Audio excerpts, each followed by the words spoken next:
pretty certain that it is cancer.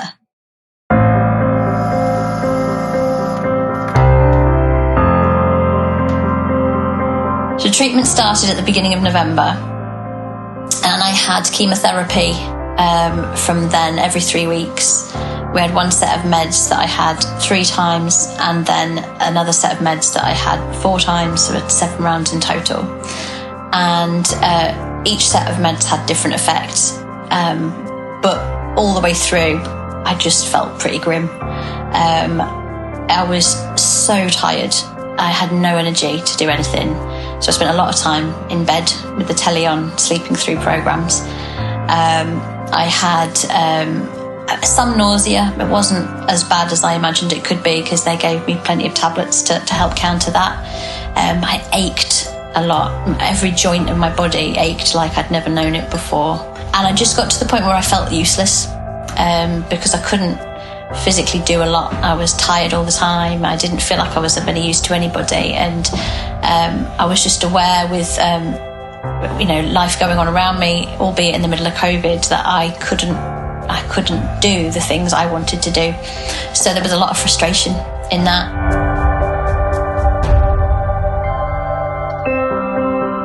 So I finished in the middle of March, and then at the end of April they did a lumpectomy.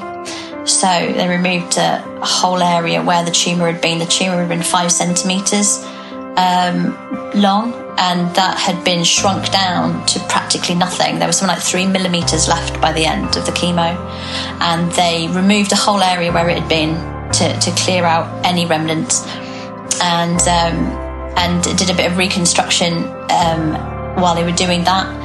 So then we had to recover from the surgery, and then in May, toward the end of May, beginning of June, I had to go for radiotherapy as well. And now I still have to go every 3 weeks to have meds through an IV, which are all about being preventative. At the moment, it's all gone. I'm cancer-free. And there's every chance it won't come back. And again, I just have to trust God on that one.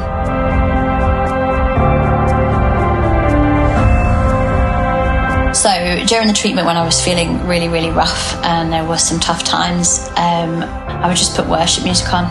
It was such a go-to, because it was a sense of peace, just listening to truth over and over. And when I was growing up, my dad always taught me about speaking truth to yourself, and taking your thoughts captive.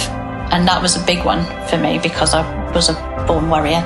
So instead of sitting thinking about how much I was struggling or how rotten I felt, I would throw truth at it. So listening to worship was a really good way of doing that. And I would read over passages of the Bible that I loved when I was growing up, things in Philippians about not worrying about things and presenting my requests to God. And then there's the line about the peace of God, which transcends all understanding, will guard your heart. And it was that peace. I thought, I've not felt a peace like this. And the more I listened to him or to worship music and just allowed myself a bit of space, really, for me and God, the more I felt that sense of peace, that he was in control. And it wasn't even about the fact that I was going to be all right and that the cancer would be gone and that I would be well. It was a real sense that whatever happens, it's in his hands and he knows. And I don't need to worry about it. Because of God's grace and goodness, we've come through what was an incredibly challenging time, and certainly the toughest experience I've personally ever been through. And yet, I would say that I've been changed by him through this.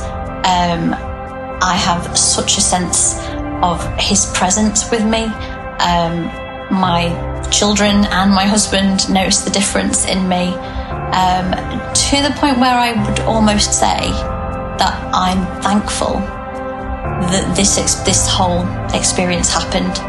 I'm incredibly thankful that I've come through it and I've got the all clear, but I'm thankful for it because of what I learned, and the idea that God uses everything and nothing's ever wasted. So however tough it's been and however awful it seemed, actually he's used it for good. And now I live in the good of that.